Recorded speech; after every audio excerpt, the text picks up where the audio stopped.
How you guys doing? Sorry, you're a hot chick. I'm sorry. It might be worse. I know where I'll start. Thank you so much for being here. It seems like a kind of an obvious question, but how amazing was it to be Falcon? It was definitely it's hard to explain. It was definitely like you try to find those moments where you can stop and go, have the frozen in the air pose, yay jump. And this was one of those moments. When I first started acting, okay, I was like, somebody's pissing in the car. Am I the only? I know this is a Disney movie, but there's a dude pissing in the coffee.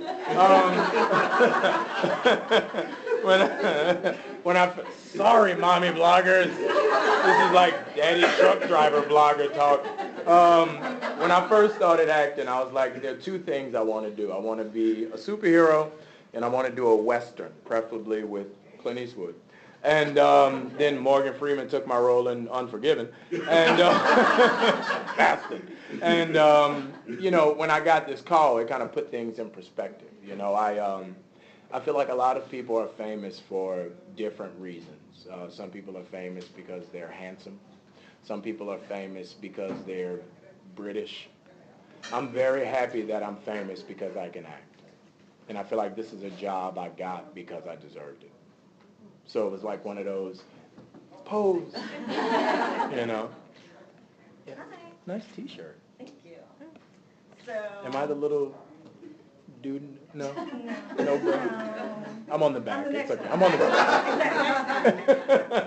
So we interviewed a couple of us, interviewed you way back for Real Stale. See? Told you. Where's the coupon lady? Oh, she's not here. No, she's not. All of y'all coupon ladies? No. Oh, I was like, I signed on to your site and I didn't get no damn coupons. But it's not you. Go ahead. So it's not you. Go ahead. So, thank you for coming again. At Comic-Con, you said that the movie was about you and Cap kicking ass and taking names. Slamming Cadillac and doors. I'm happy to say you were right. That's what it's about. When you found out you got the role, since you worked with, somebody like Hugh Jackman who's been in the Marvel, universe for a long time, did you, call up Hugh, give me any pointers on what it's like going into I did not want to mess up my experience. I completely wanted to come into this naive, ignorant, and like my virginal eyes not knowing anything. Okay. So when I showed up, it's funny because Sam has done like 15 Marvel movies, and Chris and Scarlett have done like 6 each, and Sebastian has done 3. So I was like, don't kill my vibe. Like, I'm having a good time. We're doing a Marvel movie. We get the best craft services. We're in California. We basically shut down the city of Cleveland. So everywhere we went, people were like, it's the Marvel guys, the Marvel guys. So it's like, oh, I know how Denzel feels, So I was soaking it up. I was really, Chris and I have a very good relationship, and literally it got to the point where we would show up on set, and we were like 7-year-olds. I mean, we had that first day where it's like, dude, we're 35-year-old men in costume. We're losers. And then the next day, we started making fun of each other, down the next week, down the next month, and then it just turned into this thing where it became infectious, and everybody realized, it's fun when you go to work knowing you're going to make a quality product. Because as actors, there's so many people with, daddy issues that mess up movies. It's like, oh, I'm going to edit it this way, or I didn't have a girlfriend in high school, so I'm going to do this. And it's like, dude, just make a movie, So I feel like this, working with Marvel is one of those studios where you go to work and everybody leaves their stuff at the door and they just want to make a good project. So, once we got over our suits, we had a good time. Chris just said, the set wasn't the same without you. No, we had a good time. A real great craft service. Speaking of the costume, did you do, was it wire work or? It was no fun. It was the hardest working actors in Hollywood are flying superheroes. I said it. I don't care what Thor says with his hammer. I don't care what Wolverine. If you fly, it sucks. And, it's just the simple stuff. I loved my costume. I loved everything about it. I loved doing stunts. I have the best stunt man in the business. We've done like 5 movies together. And literally, it's like that Daffy Duck Bugs Bunny cartoon where like the missile is coming and Bugs Bunny's like paused and puts Daffy in. And he just takes the brunt of every hit for me. And I love it. And there was my first day on set. Like, there's nothing natural about flying to humans. Like, there's nothing we do that's like flying, So my first day on set, I walk in. I'm like, what's up, yo, Falcon in the building, what's up, right? And so I get up on, like, a 60-foot platform. And I'm like, all right, let's do this, brother in the building. And they said, all right, stand on the edge of the platform. There's a jet coming at you. We want you to stand up, turn around, shoot your guns, and jump backwards, head first, into this mat from 60 feet in the air. And I'm like, whoa. The first day is usually like walking down a hallway or like eating or something, just to break you in, not jumping off a platform to your death. So, once we did that in the scolding heat of the day, I kind of knew what I was in for. And it just got worse from there. It was really painful and exhausting. But Aaron Toney, my stunt man, literally, he fell out of a car at 40 miles an hour. He got messed up on this movie. So kudos to him. What did you do to train and prepare for this role? Salmon, chicken, tuna fish, asparagus, and a cup of brown rice at noon every day for 3 months. I did in high school. High school football. High school football. I'm like, I ain't the sexiest. Come on, shit, hell yeah. When we play high school football, we used to do these things called two-a-days. And basically, 6 a.m. you wake up and you get ready, go to the gym for an hour, and you do cardio, just like Jane Fonda shit. And then you come home and you just rest and eat every 3 hours.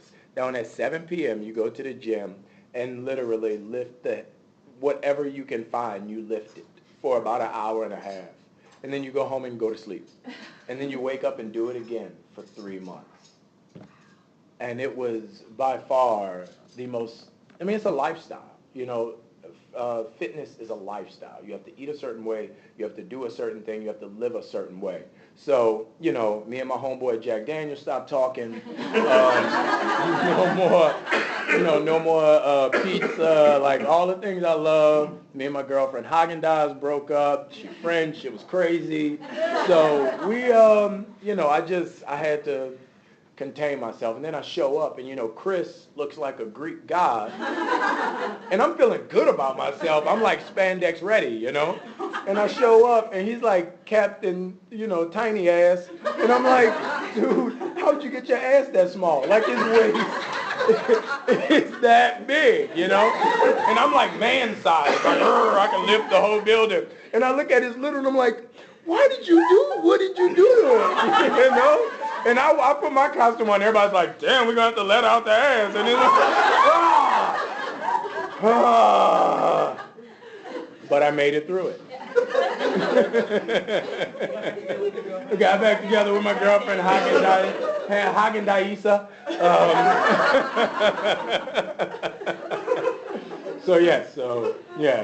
It was a grueling 3 months. And then you come and, how do you do that? How did it feel the first time you stepped into, the Falcon? It was great. It was the first time I put that costume on. Literally, I couldn't stop smiling. I was running around the room. It was just, it was real. It's like I said, it's one of those moments where, you just have to allow yourself to enjoy it. At a certain point in time, you just have to, it's like the first time I met Prince. Like, I was like, oh my God, it's Prince. No, I'm cool. Yeah. It's Prince. You just have to allow yourself to be in the moment and enjoy it. And my costume it was 45 minutes to get in it. It was like 5 minutes to get out it, because, I was like, oh God.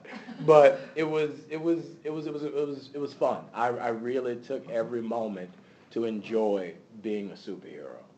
So, yeah, it was a good time. There's been lots of guy talk. What was it like for Miss You have Scarlett? great hair. I love your haircut. Oh, well, thank you. See that? I love your Go ahead, what? What was it like working with Scarlett Johansson? I mean, we've heard about the voice. It was fun. Scarlett is just a regular chick. Like, it's weird. You would expect her to be a diva or high maintenance or catty or need this or just so an actress. But she's a regular chick, and she's really low maintenance and cool and fun to be around, and, she just goes with the flow. And, I guess that comes with being, because she's extremely talented. So I feel like a lot of people compensate for not being talented with being bitchy, but she's really talented. So she's just like, I'm Scarlett Johansson, let's make it happen. Everybody's like, oh, you're Scarlett Johansson. That's pretty much, the crew and everybody is just, she walks on the set and all the dudes are like, oh,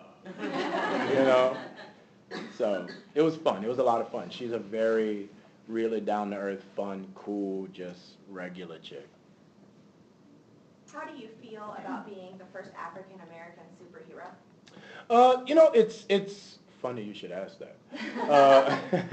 It's cool. I feel like, when I was a kid, I really didn't have that, person I could look at other than my dad and be like, hey, I want to be that guy and fly through the window, Right. And you couldn't be like 7 years old and say, who do you want to be for Halloween? Shaft, Right. So,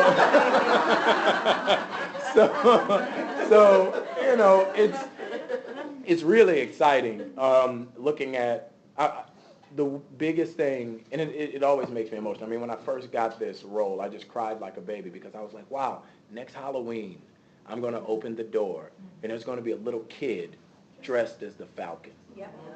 And that's the thing that always gets me. It's always, so I feel like everybody deserves that. I feel like there should be a Latino superhero. There should be, I feel like Scarlett does great representation for all the little girls, but there should be a Wonder Woman movie. I don't care if it make $20. If there's a movie you're going to lose money on, make it Wonder Woman.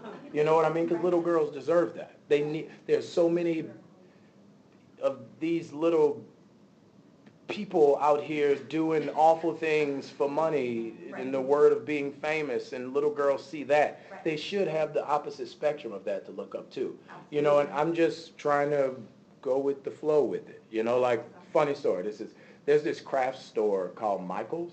I don't know where y'all, okay. I don't know. My sister knits, so she goes to Michael's. And every now and then I'll go there for something. So my sister called me and she's like, oh my God, I'm at Michael's picking up yarn. And you have a poster at Michael's. I'm like, what? She's like, there's a Falcon poster at Michael's. I'm like, holy shit. She's like, I'm gonna come pick you up and we're gonna see your poster in the store. So I'm like, man, this is my oldest sister. So she picks me up. We get in the car, we go to Michael's, we hurry up. We get to Michael's. We go in and I see the poster and I'm like, holy shit. She's like, I know. I said, I'm gonna sign these posters. I was like, that would be amazing. You buy a poster and it's like actually signed by the Falcon. Like it would blow my mind. So I go to the front, I buy a Sharpie, I run back to the back of the store and she's like, oh, I'm gonna take a picture of you signing it. So I'm in the store and I'm signing all the posters. The manager comes out, he's like, hey, what you doing? I was like, oh man, I'm signing these posters so when people buy them, they're signed. He's like, well, people are not gonna buy them if they're signed. And I was like, no, it's cool, I'm pretty sure it won't be a problem. And he goes, yeah, buddy, it's going to be a problem. You're messing up my inventory. And I'm like, nah, my man, trust me. That's me. And he goes, yeah, right. You're going to buy those posters. I said, what? He's like, you're going to buy all those posters. I'm going to call the police. So I'm like, what fuck? I'm trying to get the posters for people to buy. Trust me, it's gone. He's like, let's go to the front. You're buying the posters. He rolls up all the posters and goes to the front of the store. Now I have to buy like 60 Falcon posters that I signed in Michael's. So you all are proud recipients of a signed Falcon poster from Michael's. So that's kind of how, I'm just That's amazing. enjoying it, man. I mean, there's so many, bad things that happen to us as entertainers and actors that I feel like when something good happens, you should take full advantage of it. Absolutely. Tell us which Michael it was. No, We'll take care of it. I'm gonna go back as soon as I'm doing a screening in New Orleans, and the first invitation I sent out was to the manager of Michael. I'm like, my sister getting free yawn, and you giving me my money back.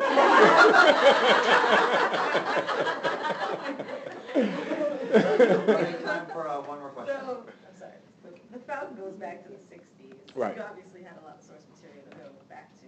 Which, versions of the Falcon did you go back to for your character to draw on? Well, I stayed, the Falcon is interesting because if you look at the Falcon, the reason I commend Marvel for putting the Falcon in this movie is the Falcon's history is something very unique to the comic book world. Because usually in comic books, they'll introduce a character. If it doesn't hit, they'll just let them fall off into the sunset. But with the Falcon, Marvel made a unique choice to get him right.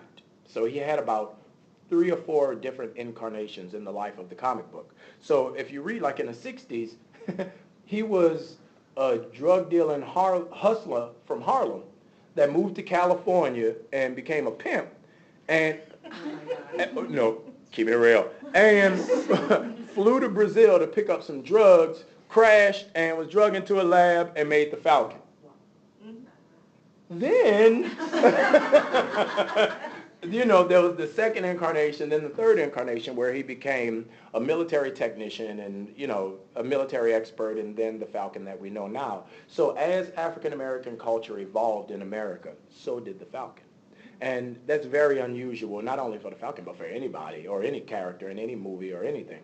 So I tried to stay away from the source material because I felt like what the writers gave me with this was a very, it's the introduction of the Falcon. So whatever I give you, that's who he is for all of time in all of Marvel movies. So I just took what I had in the script and worked primarily on that. I felt like the military history he had and the relationship he has with Steve in this movie is much more important than who he was in the comic books, because I felt like if that relationship was grounded in truth and it worked, the rest of the movie would work.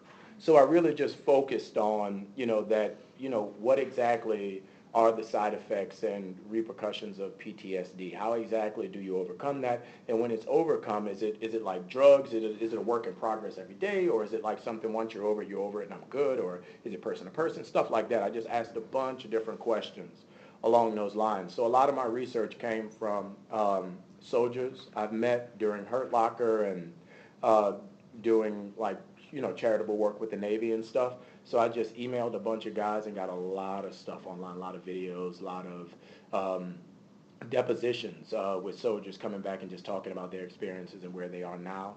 And just use that stuff and just try to ground him in the history that was him as opposed to the history that was the comic book.